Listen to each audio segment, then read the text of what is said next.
وش تقول لنفسك؟ والله وقعت بايدي يا حرام، الاوراق يا نصاب. بس نزلي ايدك، انت نسيت اوراقك عدي. وين اوراقي؟ قولي وين وديتهم؟ اخاف بعتهم للعصابات اللي تشتغلوا وياهم. بس واخرج، هاي مهندسة تشتغل هناك. اي مهندسة وضيعت مستقبلها. هبل عيب تحكي لهذا الحكي ذا، عيب. هو هذا الحرام اللي بكل اوراق ونصب علي يا استاذ سنان. كافي، شنو هالفوضى وقلة الادب هذه؟ هذا الحرامي اللي جابوا حمايتك يا استاذ حميد قابلني بالمطار اول ما وصلت لبغداد، وانتحل شخصيه سائق تاكسي واكيد السياره بيوقل، وقعد طول الطريق يحكي ويلهيني، اثاري من البدايه حاط عينه على جنطتي اللي فيها كل اوراقي وفلوسي، وباكم كلهم مختفى.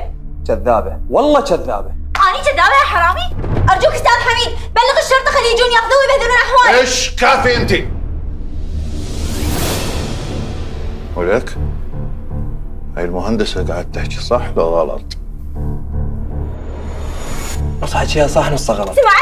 سمعت يعني انا مو كذابه ولا افتري عليه. هسه بتجي الشرطه يشهدوا على كلامي. ايش حلقش لا تفكي انت، سكتي. شنو يعني نص الحكي صح نص الحكي غلط؟ يعني بابا ايش تعرفني؟ بابا؟ وما ردت احكي وما خليتيني بسبب قولتك. هذا اللي بهدلتيه واللي بهدلتي احواله هو حسام حربي ابن حميد حربي. ابن منو؟ وهاي السالفة كلها، وجنطتها يمي وكنت ناوي ارجع لها اياه، بس انشغلت وما قدرت، يعني شو اسوي؟ قصة عجيبة غريبة. ابداعتي استاذ حميد. هاي القصة ما تصلح فيلم سينمائي؟ يعني اوراقي كلها عندك وسليمه؟ لا بها كسور، هي طبعا سليمة. دمك خفيف. كافي مشاكسة. استاذ حميد، اعتقد هسه الصورة وضحت وعرفنا الاوراق كمل. اعتقد ما عندك مانع حسن عين امل. والله ما عندي مانع بس مؤقتا، ها الى حين تجي اوراقها كاملة. الحمد لله. وهسه اريدك تاخذها تروح تشتغل باوراق تعيينها، زين؟ وعرف لي حسام على الانفراد. ماشي على اذنك. يلا.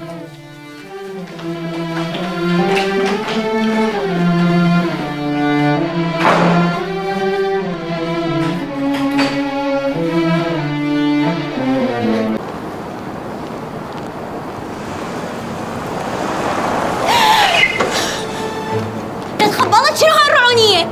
والله لا غلطان وظهر ايش تقول لنفسك؟ ايش بيك بابا؟ ترى بالمنطقة يصحوا لي حسام اس ار تي، بعدين ادري المهندسين قلبهم قوي ما يخافون، ايش بيك انتي؟ قلبهم قوي لان يتعاملون ويا اوادم مو امثالك. بس بشرفي هذا البوز اللي مسويته كلش حلو ولايق لك. انت صدق بالاحساس ومو مال واحد يحكي وياك.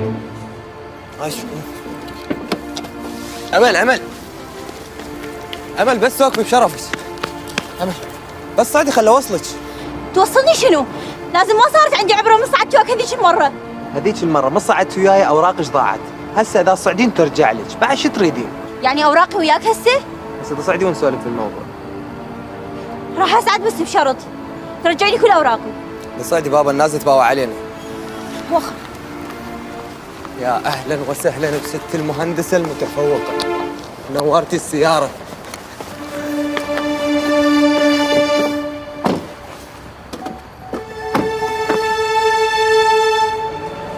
ايش بيك ليش تسوق؟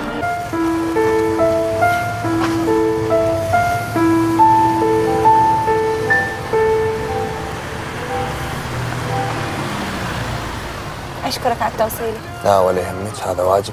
بس تعرف ما اقدر اعزمك على قهوه او شيء لان الدنيا ليل. عادي، تقدرين تحضيها وتقبلين عزومتها على غدا عشاء كيفك. بعد فد مره قول لي تعالي نرقص سلو. يا ريت والله. لا عاد ايش قد مغرور وشايف نفسك. يعني نجوز. اني دا احكي صدق وما دا الشاقه. انت ليش دا تصدقيني بهاي الطريقة؟ لان حضرتك فاشل وما عندك اي هدف غير تركض ورا بنات العالم، ما تقولي شنو فشل اكبر من هذا؟ اولا انا مو فاشل، ثانيا انا هم مهندس ومثلك ومحصل على شهادتي من امريكا وبتقدير جيد جدا. واو، هسه عرفت حضرتك شاطر ومثقف ومو فاشل. ممكن ترجع لي اوراقي؟ اوراقك ترجع لك من تقبلين عزومتي. وفوقها تتشرط؟ انت لو صدق جنتلمان كان رجعت لي اوراقي وبدون شروط. مو اتشرط عليك، اوراقك راح ترجع لك باكر، بس تقبلي عزومتي. بعدين انا وياك لازم نفتح صفحه جديده لان راح نشتغل بشركه واحده وراح تقابلين نهايه شهره طول الدوام. فاحنا المفروض يعني انه قصدي انا وياك لازم نشيل سوء الفهم اللي صار بيناتنا. لحظه انت راح تشتغل وياي بنفس الشركه؟ انت راح تشتغلين وياي بالشركه. شنو قصدك؟ ابوي الاستاذ حميد حربي كلفني باداره الشركه من تاريخ اليوم. لا مستحيل، أنا ما أقدر أشتغل بهيج شركة تمشي بالواسطات. أنا أريد أثبت نفسي وأشتغل صح وأنجح وأنجح الشركة. هاي ايش بس تطمن، الشغل كله راح يمشي بمهنيه كلش عاليه وراح تشوفين. انت بس قبلي عزومتي ونقعد واحكي لك كل شيء. جيب أوراقي بالأول وبعدين أفكر أقبل بعزيمتك لو ما أقبل. هسه تمام، هاي راح اعتبرها موافقه مبدئيه من عندك. ماكو فايدة. يلا باي، شوفك باكر بالشركه. لا تنسى تجيب الأوراق وياك باكر.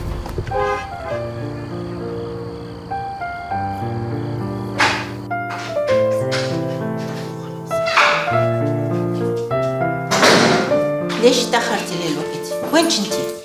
بشركة قلقامش للطاقة. كان يوم طويل وكله مفاجآت. مفاجآت؟ خير إن شاء الله. خير وأكثر من خير.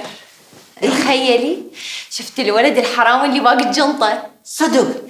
يعني هو مو كلش حرامي، بس اجتني مفاجأة كفختني على راسي. شنو هي؟ طلع هذا الولد ابن صاحب الشركة. حسب إيش؟ ابن صاحب الشركة؟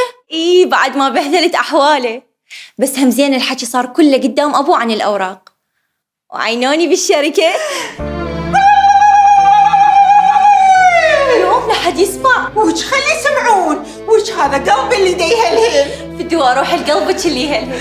الحمد لله والشكر. إيش قد دعيت والله استجاب لدعواتي. يوم أريدك بأول راتب تاخذينه كله وتشترين أغراض وكل شيء وكلاشي للأيتام. بس راتبك؟ وش راتبي التقاعدي؟ أخليه فوق راتبك ونذرا علي أنا بنفسي أروح أوزعه على الأيتام.